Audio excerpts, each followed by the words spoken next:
Telangana be J پی کے صدر جی کشن ریڈی نے کہا کہ چیف منسٹر ریونت ریڈی ہندو مخالف ہو گئے ہیں۔ انہوں نے کہا کہ چیف منسٹر ریونت ریڈی اور کانگریس قائدین متیلمہ مندر مسئلے کی مذمت نہیں کی۔ کشن ریڈی نے کہا کہ کانگریس حکومت نے اپنی پولیس کے ذریعے ان لوگوں پر لاٹھی چارج کیا جنہوں نے سکندرآباد کے مہنکالی مندر سے متیلمہ مندر تک ایک ریلی میں حصہ لیا تھا۔ انہوں نے حکومت سے کہا کہ وہ ظاہر کرے کہ کیا ریلی میں پرامن طریقے سے شرکت کرنے والے دہشت گرد ہیں جن پر لاٹھی چارج کیا گیا۔ انہوں نے کہا کہ تلنگانہ کی تحریک کے دوران مظاہرین پر بھی کبھی اس طرح کا حملہ نہیں ہوا۔ انہوں نے کہا کہ کانگریس حکومت یہ سب کچھ صرف ایک مخصوص گروہ کو خوش کرنے کے لیے کر رہی ہے، اور حیرت کا اظہار کیا کہ پولیس نے متیلمہ مندر پر حملہ کرنے والوں کو سزا دینے کے بجائے پرامن احتجاج کرنے والے لوگوں پر حملہ کیوں کیا ہے۔ بی جے پی کی ریاستی یونٹ نے گورنر جشنو دیو ورما پر زور دیا ہے کہ وہ ریاستی حکومت کو ہدایت دیں کہ وہ ممبئی میں مقیم موٹیویشنل اسپیکر منور زمان کی جانب سے ایک ماہ طویل سیشن منعقد کرنے کے معاملے کو تحقیقاتی ایجنسی NIA کے حوالے کرے۔ بی جے پی ممبران parliament M Raghunandan Rao, Etela Rajender Konda Vishweshwar Reddy کی قیادت میں ایک وفد نے پیر کو راج بھون میں گورنر کو ایک میمورنڈم پیش کیا اور ان سے درخواست کی کہ وہ حکومت کو اس کیس کو NIA کے حوالے کرنے کی ہدایت دے۔ انہوں نے کہا کہ موجودہ کیس کے بین ریاستی اثرات کو دیکھتے ہوئے DGP کو کیس کو NIA کے حوالے کرنے کی ہدایت دینا مناسب تھا، جس کا مقصد ملک دشمن اور مذہبی دہشت گردی کے معاملات کی تحقیقات کرنا ہے۔ وزیر زراعت تلنگانہ ٹی ناگیشور راؤ نے کہا ہے کہ ریاست بھر میں 40 لاکھ ایکڑ پر کپاس کی کاشت کی گئی۔ انہوں نے کھمم ضلع کے گولاپاڑو میں کپاس کی خریداری کے مرکز کا افتتاح کرنے کے بعد کہا کہ موسم کی خرابی کے بعد اس بار کپاس کی پیداوار کم ہوئی۔ ایک اندازے کے مطابق کھمم ضلع میں 17 لاکھ کوئنٹل پیداوار ہوگی۔ انہوں نے کہا کہ ضلع میں CCI کے 9 خریداری کے مراکز کے ذریعے کپاس کی خریداری کی جا رہی ہے۔ وزیر موصوف نے کہا کہ ریونیو اور مارکیٹنگ حکام کو اس بات کا خیال رکھنا چاہیے کہ کسانوں کو پریشانی نہ ہونے پائے۔ دھان فروخت کرنے والوں کو دھوکہ دینے والے تاجروں کے خلاف کارروائی کی جانی چاہیے۔ کسانوں کو روایتی فصلوں سے باغبانی کی فصلوں کی طرف منتقل ہونا چاہیے۔ اگر کپاس کے بجائے پام آئل کی کاشت کی جائے تو منافع زیادہ ہوگا۔ ہماری حکومت کا عزم ہے کہ فصلوں کے لیے مناسب قیمت فراہم کی جائے۔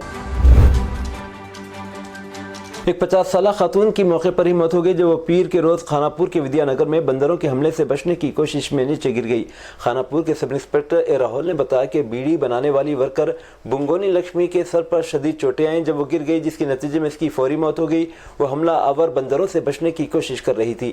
وہ سو رہی تھی جب اس کے ٹین کی چھت والے مکان پر بندروں کے ٹولے نے شور مچایا۔ خاتون کے شوہر گنگا گوڑ نے پولیس میں شکایت درج کرائی، مقدمہ درج کر لیا گیا۔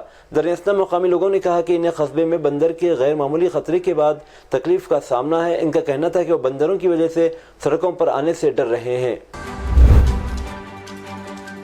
تلنگانہ کے میڈشل ملکاجگیری کے باچوپلی میں ایک پرائیویٹ کالج کے ہاسٹل میں ایک انٹرمیڈیٹ طالبہ مشتبہ حالت میں مردہ پائی گئی۔ پولیس حکام کے مطابق لڑکی کی لاش ہاسٹل کی عمارت کے ایک کمرے میں چھت سے لٹکی ہوئی پائی گئی۔ اطلاع ملتے ہی پولیس نے موقع پر پہنچ کر ضابطے کی کارروائی شروع کر دی۔ تلنگانہ کے کوروٹلا ٹاؤن میں کالج گراؤنڈ کے قریب ایک نامعلوم شخص کی لاش برآمد ہوئی، جس نے علاقے میں خوف کی لہر دوڑا دی۔ ابتدائی اطلاعات کے مطابق لاش پر زخم کے نشانات پائے گئے، جس سے شبہ ہوتا ہے کہ قتل کا واقعہ ہو سکتا ہے۔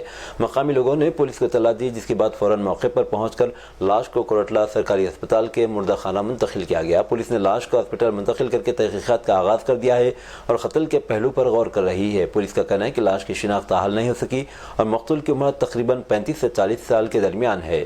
چند روز قبل کوروٹلا ٹاؤن میں ایک نوجوان کا بہیمانہ قتل کر دیا گیا تھا۔ اس واقعے کے چند دن بعد آج کے واقعے نے مقامی لوگوں کو خوف ہراس کی فضا پیدا کر دی اور لوگ اپنی حفاظت کے حوالے سے تشویش کا شکار ہے۔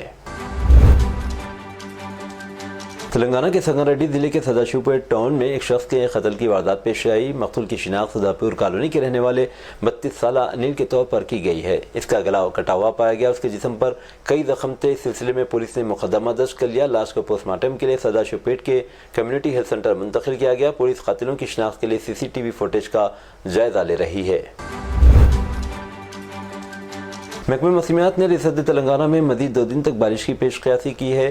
چند اضلاع کے لیے یلو الرٹ جاری کیا گیا ہے۔ یلو الرٹ کا مطلب یہ ہے کہ شہریوں کو احتیاط برتنے کی ضرورت ہے۔ یہ انتباہ عام طور پر یہ اشارہ کرتا ہے کہ متوقع موسم میں کچھ شدت ہو سکتی ہے، جیسا کہ تیز ہوا، گرج چمک یا اچانک بارش کا ہونا۔ اس لیے عوام کو چاہیے کہ باہر نکلنے سے پہلے موسم کی صورتحال کا جائزہ لیں اور محفوظ رہنے کی تدابیر اختیار کریں۔ سپریم کورٹ نے غیر منظور شدہ مدارس کے طلباء کو سرکاری اسکول بھیجنے سے متعلق MCPCR کی سفارش خارج کر دی ہے اور درخواست میں دیگر ریاستوں کو بھی فریق بنانے کی جمعیت علماء ہند کو اجازت حاصل ہوئی ہے۔ سپریم کورٹ نے اپنے ایک اہم فیصلے میں قومی کمیشن برائے تحفظ حقوق اطفال NCPCR کی سفارشات پر پیر کو روک لگا دی۔ اس فیصلے کے بعد ملک بھر کے مدارس کو حکومت کی طرف سے ملنے والی فنڈنگ جاری رہے گی۔ ساتھ ہی عدالت نے غیر منظور شدہ مدارس کے طلباء کو سرکاری اسکولوں میں بھیجنے سے متعلق NCPCR کی سفارش بھی خارج کر دی۔ مہاراشٹر کے سابق ریاستی وزیر و NCP لیڈر بابا صدیقی کے قتل کے بعد ان کے فرزند نے رد عمل ظاہر کیا ہے۔ بابا صدیقی کے فرزند و کانگریس لیڈر ذیشان صدیقی نے کہا کہ ان کے والد کے قتل کے بعد قاتلوں کی نظریں ان پر ٹکی ہوئی ہیں لیکن انہیں ڈرایا نہیں جا سکتا۔ ذیشان نے کہا کہ انہوں نے میرے والد کو خاموش کرا دیا لیکن وہ یہ بھول گئے کہ ایک شیر تھے، میں ان کی دہاڑ اپنے اندر رکھتا ہوں۔ انہوں نے social media platform X پر یہ جذباتی پوسٹ کیا۔ ذیشان نے لکھا، میرے والد کا قتل کرنے کے بعد وہ مجھ پر نظریں گیڑے ہوئے ہیں اور سمجھتے ہیں کہ وہ جیت گئے ہیں۔ انہیں میں بتانا چاہتا ہوں کہ میرے اندر شیر کا خون ہے اور میں اب بھی یہاں ہوں بے خوف۔ انہوں نے ایک کو مار دیا لیکن ان کی جگہ اب میں اٹھ کھڑا ہوں۔ یہ لڑائی ابھی ختم نہیں ہوئی، آج میں وہیں کھڑا ہوں جہاں وہ کھڑے تھے۔ باندرا کے لوگوں کے نام پیغام میں انہوں نے کہا کہ میں ہمیشہ آپ کے ساتھ ہوں۔ واضح ہے کہ بابا صدیقی 12 اکتوبر کی رات ممبئی کے باندرا علاقے میں ذیشان صدیقی کے دفتر کے پاس فائرنگ کر کے قتل کر دیا گیا تھا اور اس واردات میں بشنوئی گینگ ملوث بتائی گئی ہے۔ گجرات کے وڈودرا میں وائلڈ لائف ریسکیو کے ماہر ایش تروی نے ایک غیر معمولی قدم اٹھا کر سانپ کی جان بچائی۔ ایش جب چل رہے تھے تو انہیں سڑک کے کنارے ایک سانپ پڑا ہوا نظر آیا۔ سانپ کے زندہ ہونے اور غیر زہریلا ہونے کا اندازہ لگانے کے بعد ایش نے دیکھا کہ اسے سانس لینے میں دشواری ہو رہی ہے۔ ایش نے فوری CPR کیا اور سانپ کی جان بچائی۔ اس حیرت انگیز واقعے کی ویڈیو وائرل ہو گئی۔ طویل انتظار کے بعد مہاراشٹر اسمبلی کے لیے مایوتی کی جانب سے پہلی فہرست BJP کی جانب سے جاری کر دی گئی۔ اس فہرست میں 99 امیدواروں کے نام شامل ہیں جن میں نائب وزیر اعلیٰ دیویندر فڈنویس، BJP کے ریاستی صدر باونکلے کے ساتھ ساتھ حال ہی میں کانگریس کا ہاتھ چھوڑ کر BJP میں شمولیت اختیار کرنے والے مہاراشٹر کے سابق وزیر اعلیٰ اشوک چوان کی بیٹی سریجایا اشوک چوان کا بھی نام شامل کیا گیا۔ قابل ذکر ہے کہ BJP نے اپنی پہلی فہرست میں 99 اسمبلی حلقوں میں 71 موجودہ اراکین اسمبلی پر اعتماد جتایا اور انہیں پھر سے امیدواری کا موقع دیا ہے۔ BJP کی پہلی فہرست کے بعد اب توقع کی جا رہی ہے کہ مایوتی کی دوسری پارٹیاں شیوسینا ایکناتھ شنڈے اور اسی طرح اجیت پوار کی NCP کی جانب سے بھی امیدواروں کے ناموں کا اعلان کیا جائے گا۔ International crops research institute for the semi arid tropics کے گورننگ بورڈ نے ڈاکٹر ہمانشو پاٹھک کی بطور ڈائریکٹر جنرل تقرری کا باضابطہ اعلان کر دیا ہے۔ یہ اعلان گورننگ بورڈ کے چیئرمین پروفیسر بھوپنگلی نے 18 اکتوبر کو حیدرآباد میں ہیڈ کوارٹر میں ایک آل اسٹاف پروگرام کے دوران کیا۔ ڈاکٹر پاٹھک کا عالمی زرعی تحقیق اور ترقی کو آگے بڑھانے میں ایک ممتاز کیریئر ہے اور بہت ہی سود مند ثابت ہوگا۔ فی الحال وہ زرعی تحقیق اور تعلیم کے محکمے کے سیکرٹری اور Indian council of agriculture research کے ڈائریکٹر جنرل کے طور پر خدمات انجام دے رہے ہیں۔ اتر پردیش کے کانپور ضلع میں دلت برادری سے تعلق رکھنے والے ایک اسکولی لڑکے پر حملہ کیا گیا اور اسے JSR کا نعرہ لگانے پر مجبور کیا گیا۔ اس واقعے کی ایک ویڈیو سوشل میڈیا پر وائرل ہوئی۔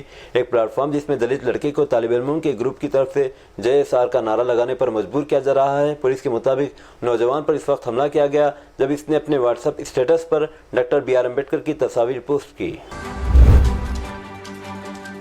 بھارت اور چین سرحدی گشت کے معاملات پر متفق ہو گئے۔ ایک حالیہ بین الاقوامی سیاسی پیش رفت نے ہندوستان اور چین نے لائن آف ایکچوئل کنٹرول پر گشت کے انتظامات پر اتفاق کیا ہے۔ سیکرٹری خارجہ وکرم مسری نے کہا کہ دونوں ممالک کے حکام کے درمیان بات چیت کے بعد ایک معاہدہ طے پایا۔ توقع کی جا رہی کہ اس بات چیت کے نتیجے میں فریقین کے درمیان اختلافات ختم ہو جائیں گے۔ سینیٹ آف پاکستان نے 26ویں آئینی ترمیم منظور کر لی۔ آئینی ترمیم کے حق میں 65 ووٹ پڑے جبکہ 4 ووٹ مخالفت میں ڈالے گئے۔ سینیٹ نے 26ویں آئینی ترمیم میں شامل 22 حقوق کو مرحلے وار منظور کیا۔ سینیٹ کا اجلاس چیئرمین یوسف رضا گیلانی کی صدارت میں شروع ہوا۔ وفاقی وزیر قانون اعظم نذیر تارڑ نے آئینی ترمیم سے متعلق بل ایوان میں پیش کیا۔ آئینی ترامیم پر بحث کے بعد ووٹنگ کا عمل ہوا۔ چیئرمین سینیٹ نے ایوان کے تمام دروازے بند کرنے کا حکم دیا۔ اس دوران سینیٹ سے مہمانوں کی گیلری کو بھی خالی کرایا گیا۔ اپوزیشن نے مطالبہ کیا کہ رانا ثناء اللہ اٹارنی جنرل کو بھی ایوان سے باہر بھیجا جائے۔ آئینی ترمیم کی شق وار منظوری کے دوران PTI کے اراکین ایوان سے باہر چلے گئے۔ فلسطینی ایجنسی کے مطابق عید خیام یہودی تہوار منانے کے لیے تقریباً 1390 غیر قانونی یہودی آباد کار جبری طور پر مقبوضہ مشرقی یروشلم کے مسجد الاقصی کے احاطے میں گھس گئے۔ اردن کے محکمہ اثاثہ کے مطابق اتوار کو یہ یہودی پولیس کی حفاظت میں مغربی دروازے کے ذریعے مسجد میں داخل ہوئے۔ عینی شاہدین کے مطابق انتہا پسند یہودیوں کی ہمراہ قومی سلامتی کا شدت پسند وزیر اتامرا بن گوئر بھی شامل ہو گیا، جبکہ مسلمان نمازیوں پر مسجد کے احاطے میں جانے پر پابندی عائد کی گئی تھی۔ اسرائیلی فوج نے تصدیق کی ہے کہ شمالی غزہ کی پٹی میں بارودی سرنگوں کے حملے میں بریگیڈ کمانڈر سمیت 4 فوجی ہلاک ہو گئے۔ ذرائع نے تصدیق کی کہ اسرائیلی فوج کے کمانڈروں کو شمالی غزہ کی پٹی میں بارودی سرنگوں کے حملے میں مارا گیا۔ انہوں نے مزید کہا کہ حماس کی عسکری ونگ القسام بریگیڈ کے مسلح افراد نے ایک سینئر افسر کو اس وقت گردن میں گولی مار دی جب وہ علاقے کا دورہ کر رہا تھا۔ اس حملے کے نتیجے میں 4 اسرائیلی افسر مارے گئے، جن میں 401ویں آرمڈ بریگیڈ کا کمانڈر ایک کرنل بھی شامل تھا۔ اسرائیلی فوج کے رہنما شمالی غزہ کی پٹی کا دورہ کر رہا تھا جہاں ان پر بارودی سرنگوں سے حملہ کیا گیا۔ انہوں نے فرار ہونے کی کوشش کی تو القسام کے اسنائپر نے ایک سینئر افسر کی گردن میں گولی چلا دی۔ العربیہ کے ذرائع کے مطابق افسر کی حالت انتہائی نازک ہے۔ بعد ازاں اسرائیلی فوج نے غزہ کی لڑائی میں 401ویں بریگیڈ کے کمانڈر کی ہلاکت کا باضابطہ اعلان کر دیا۔ یہ تھی ناظرین آج کی سپیڈ نیوز۔ دیجیے اجازت محمد اظہار کو، ملتے ہیں اگلے سپیڈ نیوز میں۔ تب تک کے لیے ہمارے channel Asian T V news کو لائک، شیئر اور سبسکرائب کرنا نہ بھولیں۔ اللہ حافظ۔